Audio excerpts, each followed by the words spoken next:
On a fog-enshrouded evening, Sam, a 20-year-old college student, clocked in for his shift at the pizza company, nestled in the heart of a small suburban town that whispered with untold stories. The air inside the store was vibrant with the usual clatter and buzz of a busy Friday night.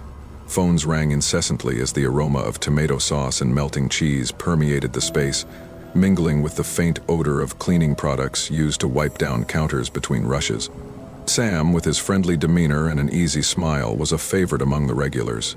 He enjoyed the simplicity of his job, taking orders, sliding pizzas into the oven, and best of all, making deliveries that allowed him to escape the confinement of the kitchen and lose himself in the music blaring from his car stereo. Yet, tonight felt different. As the evening wore on, a creeping sense of unease began to thread through the normalcy of his routine.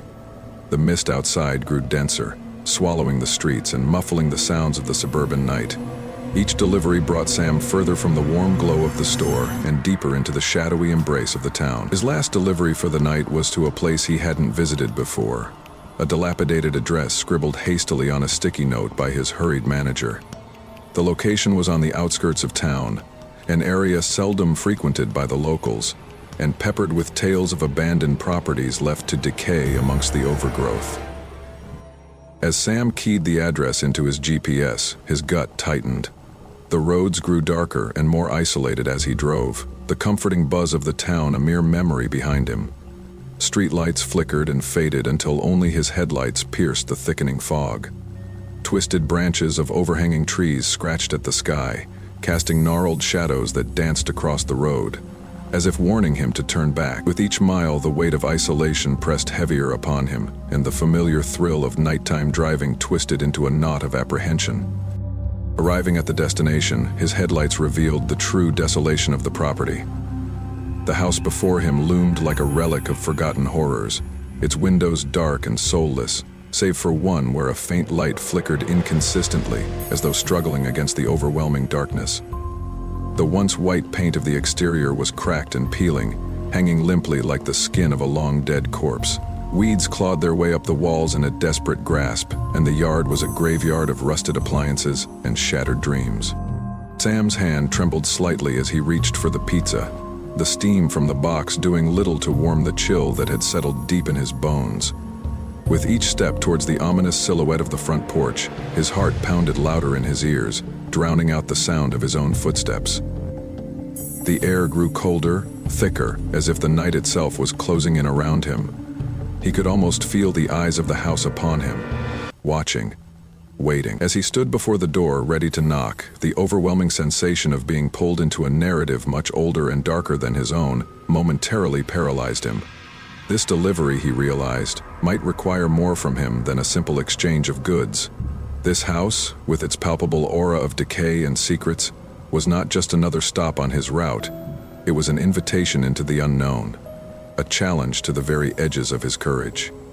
Anne held the door open for each of them with hers, but she led them through the big open house with her heart pounding in her ears. She spotted the family in the front room.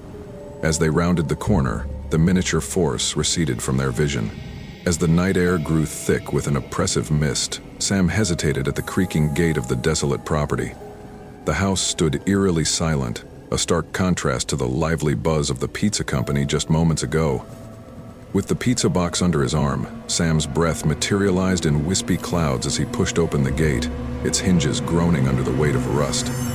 His footsteps crunched on the gravel path, the sound unnervingly loud in the haunting quiet of the surrounding woods. Shadows seemed to move just beyond the reach of his car's headlights, darting between the gnarled trees that bordered the property. Approaching the darkened house, a flicker of light from an upper window caught his eye. It was a weak, pulsating glow that seemed to struggle against the encroaching darkness. As he mounted the few creaky steps to the front porch, Sam's heart raced with an anxious rhythm, his mind replaying every urban legend and ghost story he'd ever heard about houses like this one. The porch was littered with leaves and debris, and as he reached for the doorbell, a chill ran down his spine. The air felt charged, as if the night itself was holding its breath. He pressed the doorbell, and the sound echoed hollowly through the house, met with silence. He waited, shifting uneasily from foot to foot, and was about to press the bell again when the door slowly creaked open. It revealed nothing but darkness beyond. There was no sign of anyone, just a cold draft that smelled faintly of decay wafting from the gaping maw of the doorway. "Hello?" Sam called tentatively, his voice sounding foreign in the silence. There was no response, only the sound of his own heart pounding in his ears. Compelled by a mix of duty and an unspoken fear of what might happen if he turned back now, Sam stepped inside. The door groaned as it swung shut behind him, plunging him into near darkness. He fumbled for his phone, using it as a flashlight to pierce the darkness. The beam fell on peeling wallpaper and a staircase leading up to where the flickering light beckoned ominously. The house was quiet, too quiet, and as he moved forward, the floorboards creaked under his weight, the sound unnaturally loud in the oppressive silence. Sam's breath caught in his throat as he noticed something moving at the edge of the light's reach.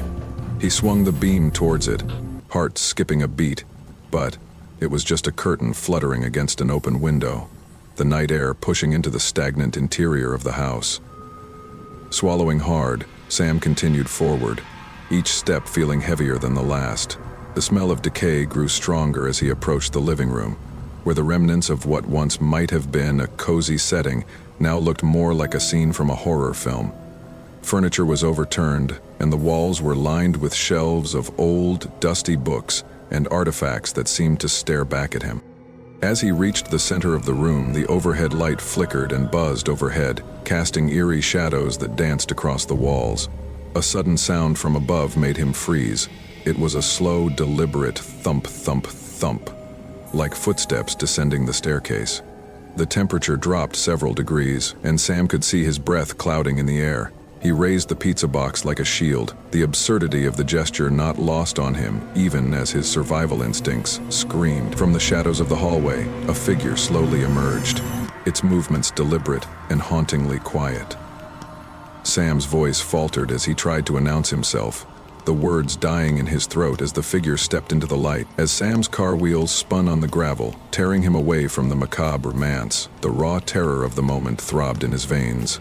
The drive back to the pizza company was a blur of streetlights and shadows, each twist in the road a reminder of the unnatural fear that clung to his skin like a chill mist. The reality of what he had just experienced was so stark, so viscerally horrifying, that his mind struggled to process it.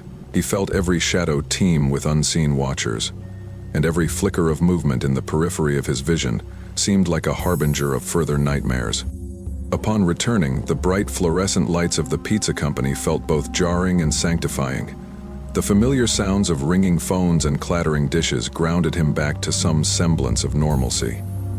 However, the relief was superficial. Underneath, his thoughts churned with dark speculation. Mike noticed his pale face and trembling hands.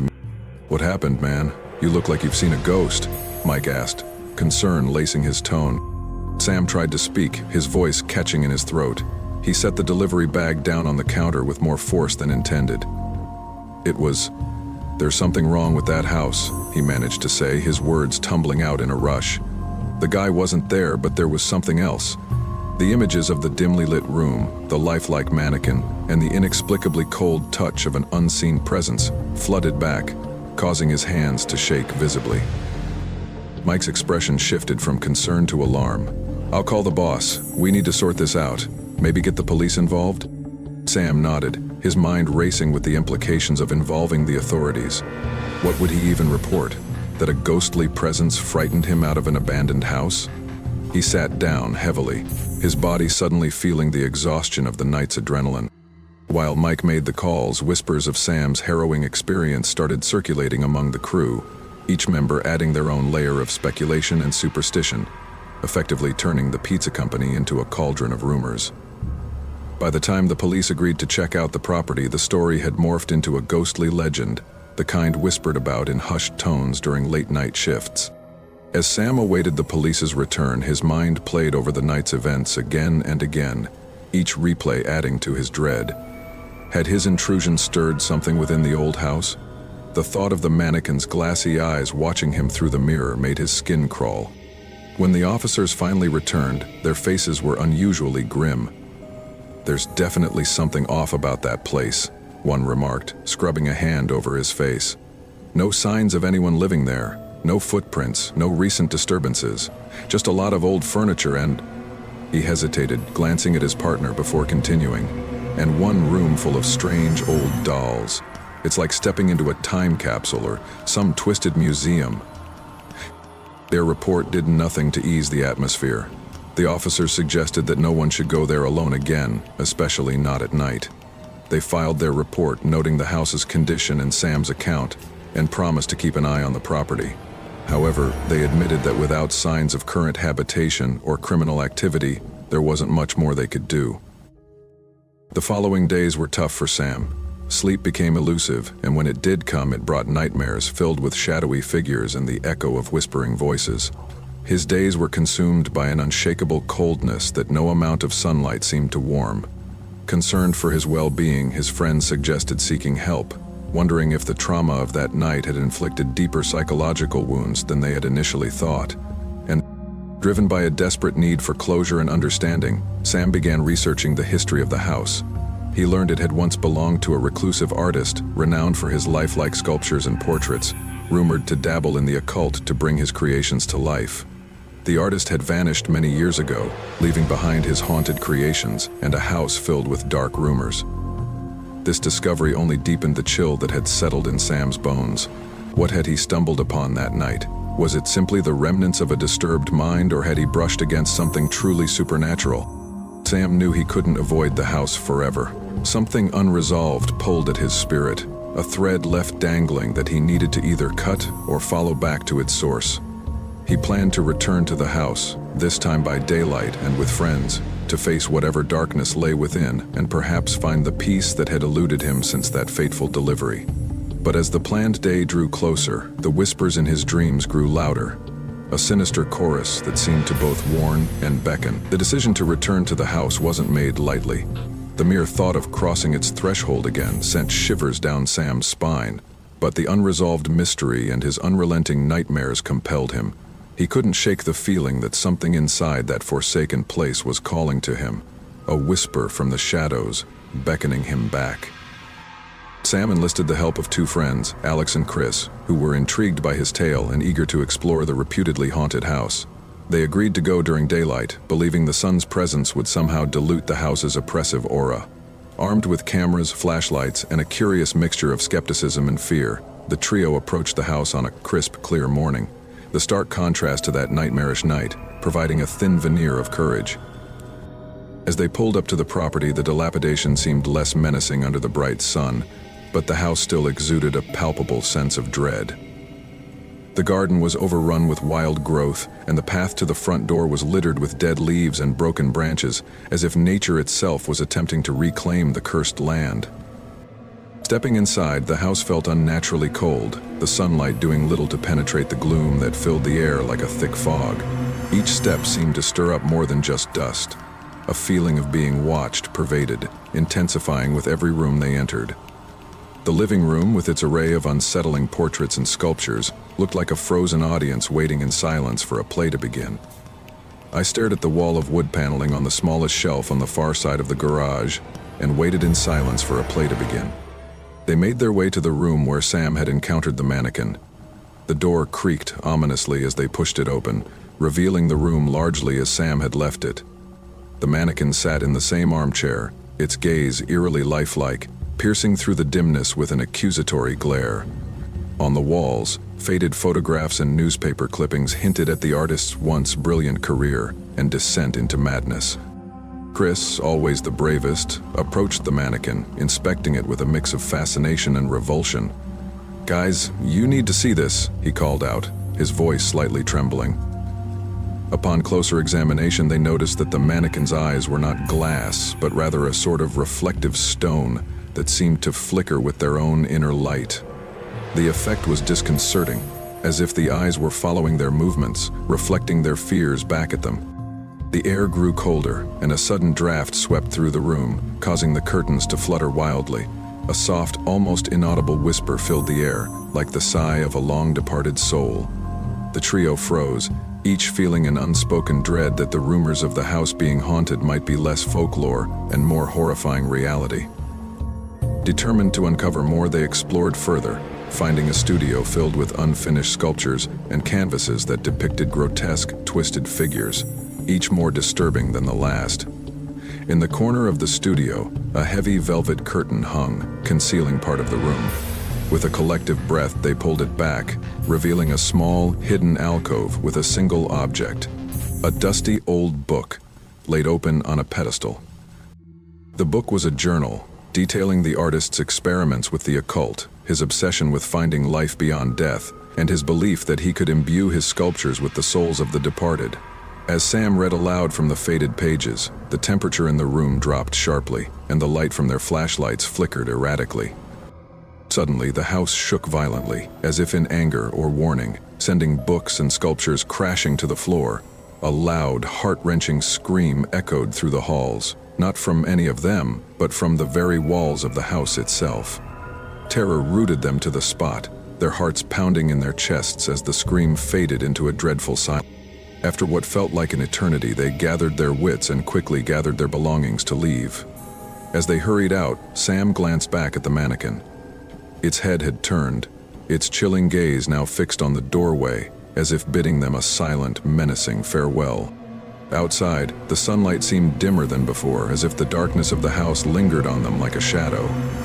They didn't stop walking until they reached the car, the weight of the house's secrets heavy in their minds.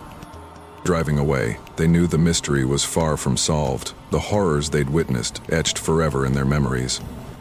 Sam realized some places are better left unexplored, their secrets too dark, too deep, and too dangerous to unearth.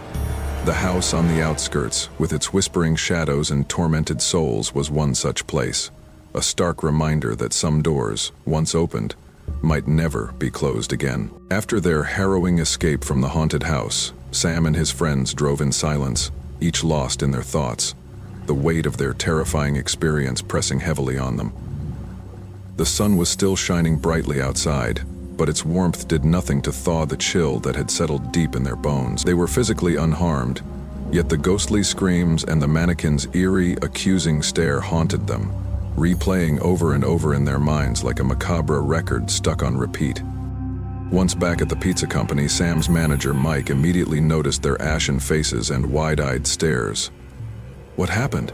You guys look like you've seen a ghost," he half-joked, not realizing how close to the truth he was. The three friends exchanged uneasy glances before Sam, still shaking, began to recount everything. He told Mike about the cold spots, the flickering lights, the mannequin that seemed to watch their every move, and the ghostly scream that had finally driven them from the house.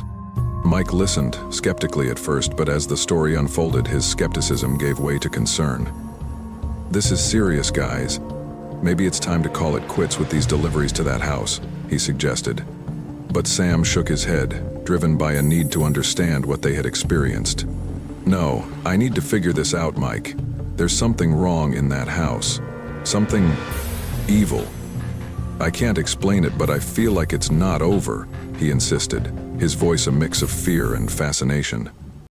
Determined to find answers, Sam spent the next few days diving into local archives and online forums, searching for any clue that might explain the supernatural phenomena they had witnessed.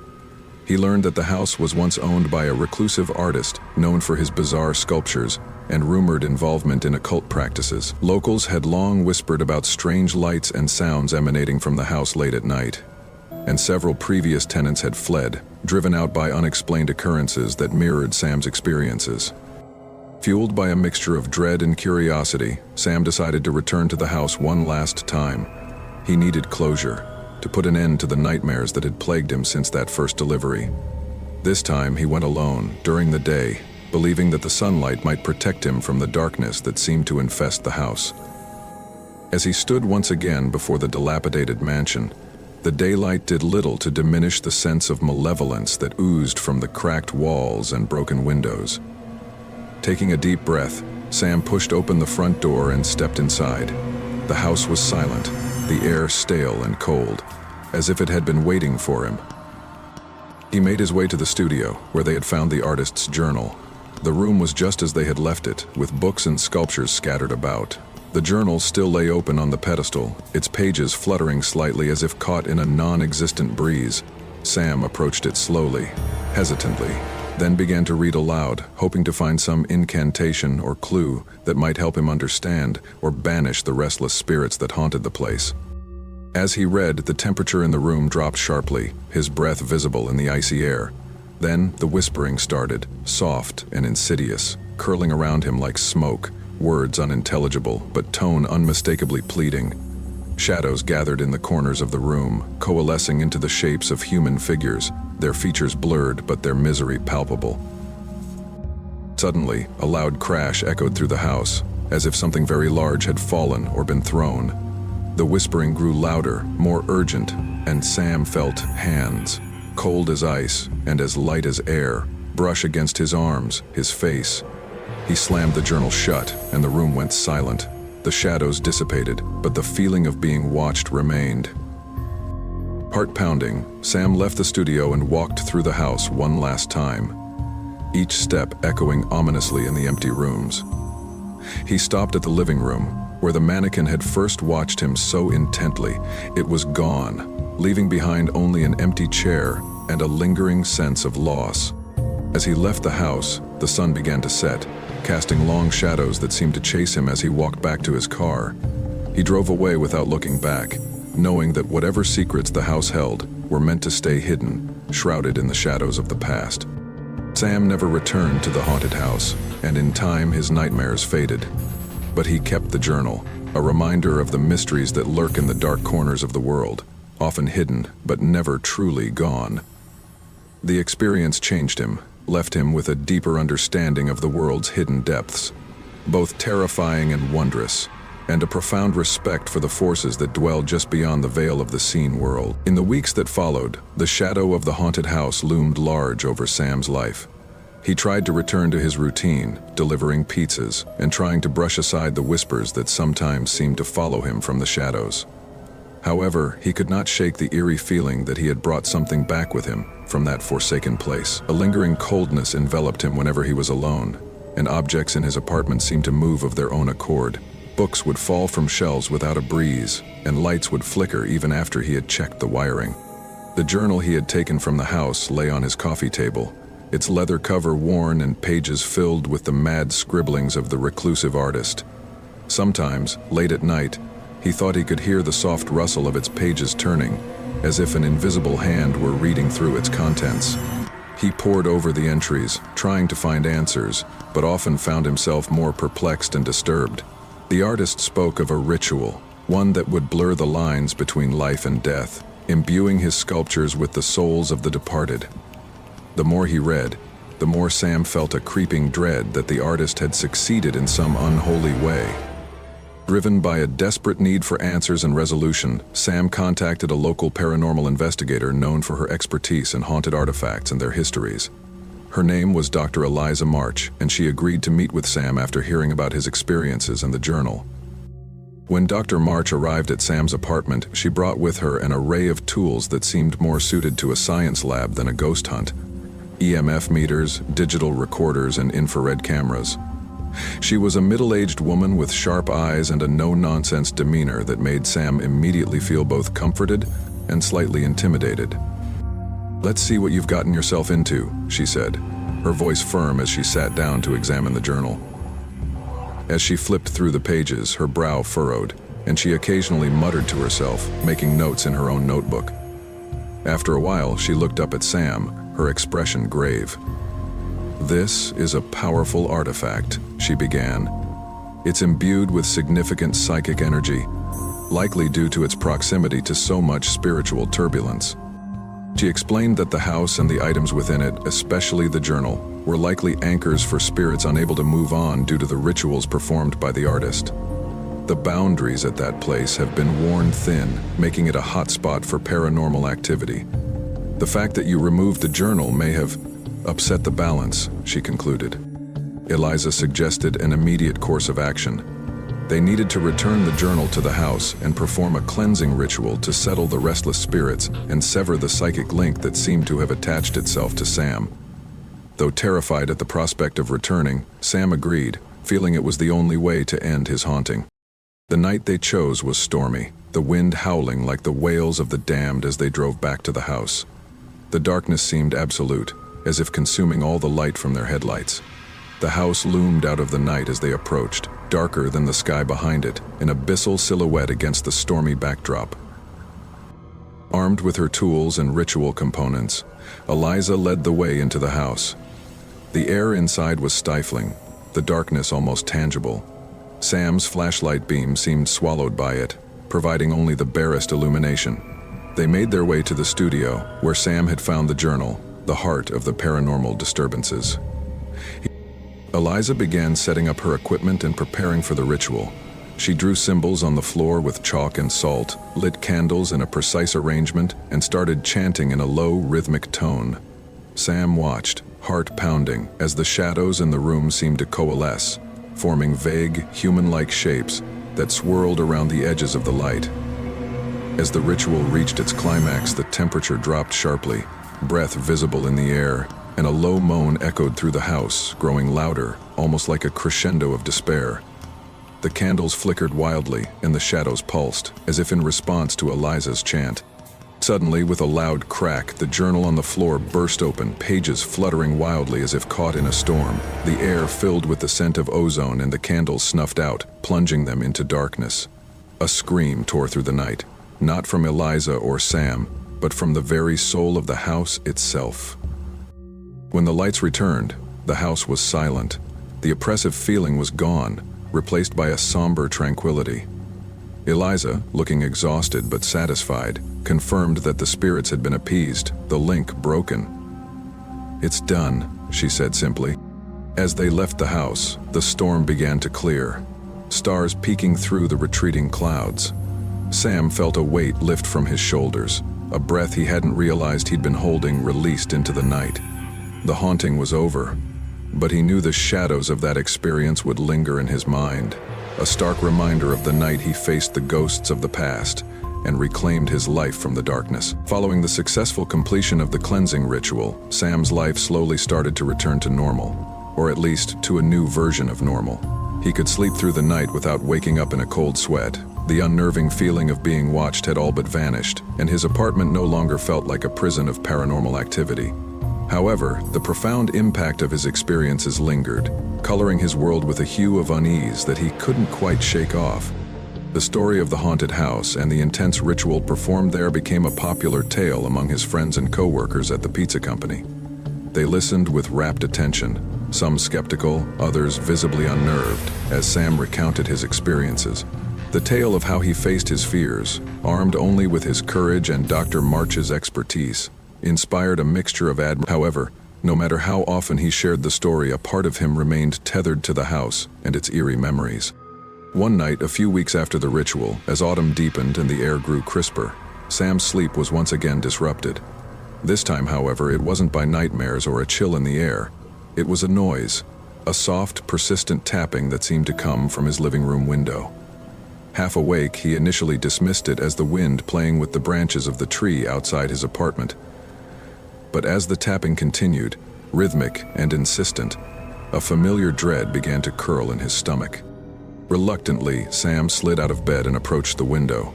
He peered out into the darkness, expecting to see a branch or perhaps some debris caught in the wind. Instead, his eyes met another pair, glossy, unblinking, and unnaturally pale in the moonlight. The face was partially obscured by the shadows, but the gleam in its eyes was unmistakable. Sam recoiled in shock, heart hammering in his chest as the figure vanished from the window, leaving him to question whether he had seen anything at all. The next morning, shaken and unsure, Sam visited Dr. March. He needed answers that went beyond what normal logic could provide.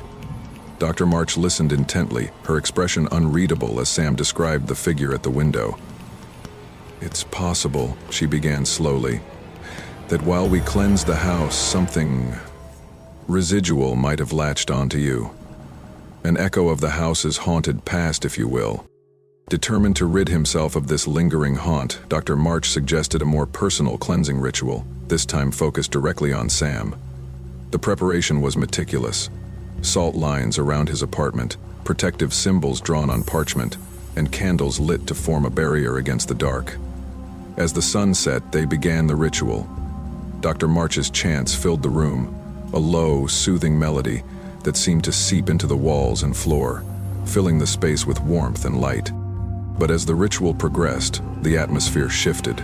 The air grew thick, charged with a palpable tension. The candles flickered violently as if caught in a sudden gust of wind, and the protective symbols glowed faintly with an ethereal light. Then, without warning, a cold burst of air swept through the room, extinguishing the candles and plunging them into darkness. A silence followed, heavy and expectant. One of the men was dead. From the darkness came a whisper, soft and menacing, a voice that seemed to echo from the shadows themselves. "You cannot cleanse what you do not understand," it hissed, sending a shiver down Sam's spine.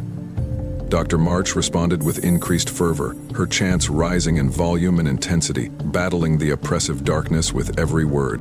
Suddenly, a brilliant light erupted from the symbols, radiating through the room like a beacon. The temperature rose rapidly, the warmth battling back against the cold shadow. There was a final ear-piercing shriek from the darkness, a sound of defeat and despair, and then, nothing. The apartment was quiet, the air clear, and for the first time in a long time, truly peaceful. Dr. March confirmed that the presence had been banished, this time hopefully for good. Sam felt a weight lift from his shoulders, a breath of relief that filled his lungs with fresh, clean air. He thanked Dr. March, profoundly grateful for her help and support through this harrowing chapter of his life. In the weeks that followed, Sam's life truly returned to normalcy. He continued working at the pizza company, his nights free from supernatural disturbances.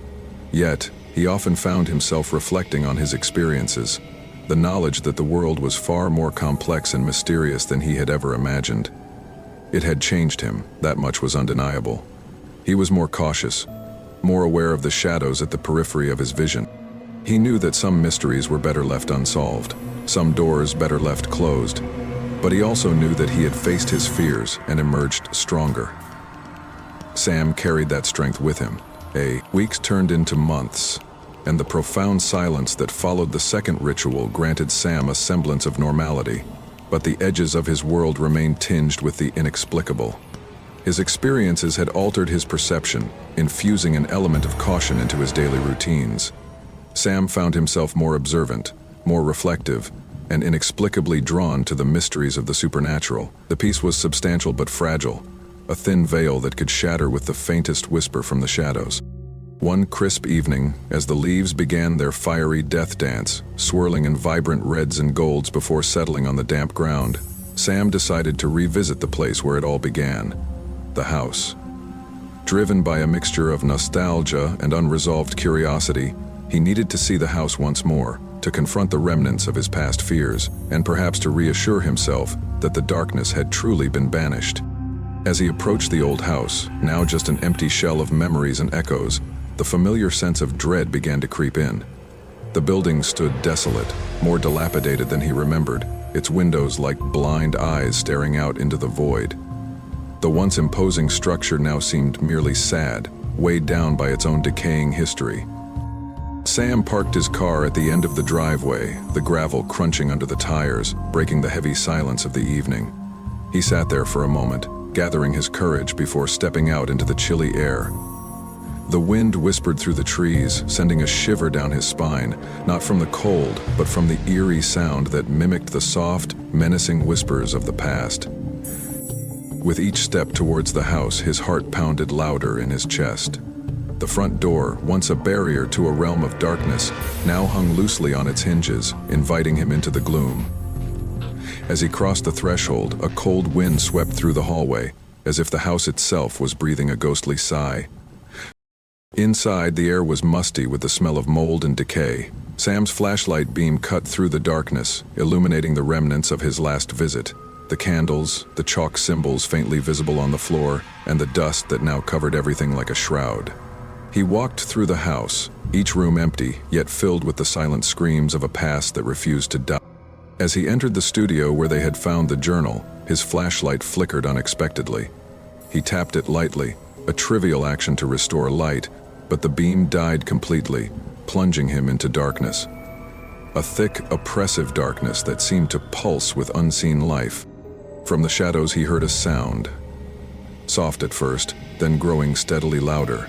It was a dragging, scraping sound, like something heavy being pulled across the floor. His breath caught in his throat, and his back pressed against the cold wall as he strained his ears to pinpoint the direction of the sound. Then, silence. Sam held his breath, listening, waiting. Suddenly, a soft, cold hand seemed to brush against his. He recoiled sharply, the touch igniting a flash of terror. But there was nothing there. Only the chilling realization that he was not alone. The air grew colder, a sign he knew all too well. The darkness around him seemed to densify, coalescing into a figure at the far end of the room. Sam, frozen by fear and fascination, watched as the figure became more defined, a shadowy silhouette that seemed both familiar and utterly alien. "May I see you?" "You have returned." A voice, barely a whisper, filled the room, echoing off the walls with a resonance that vibrated deep in his bones. Sam's voice trembled as he replied, "I needed to know, to see if it was really over." The figure chuckled, a sound that chilled Sam to his core. "It is never over," it whispered. "A door once opened can be stepped through in either direction. You brought something back with you, something that lingers still." Panic surged through Sam, the implications of the figure's words sending a spiral of dread through him. He fumbled in his pocket for his phone, the need to escape, to see light overwhelming him. But as he turned to flee, he found his path blocked by the figure, now clearer, more menacing. "You know this place. You know its power," the figure continued, its voice a hypnotic murmur. "You can feel it, can't you? The pull of the other side?" Sam, his back against the cold wall, realized the truth in those words. The house, the artifacts, the experiences here had changed him, opened him to realities he had never wished to know. Fear mingled with an inexplicable yearning, a part of him drawn to the darkness even as he longed to flee from it. The figure moved closer, and Sam felt the air around him grow thinner, the darkness pressing in. He knew then that he would never escape completely, that part of him would always remain, tethered to the mysteries and horrors of this place. As the figure reached out, a hand emerging from the shadows, not to harm, but to offer a grim sort of companionship, Sam understood. This house, this haunted place, was now a part of him, as he was of it. The darkness had marked him, and he would carry its mark wherever he went, a permanent reminder of the night when fear and curiosity had led him into the depths of the unknown. The fat man's scowl deepened,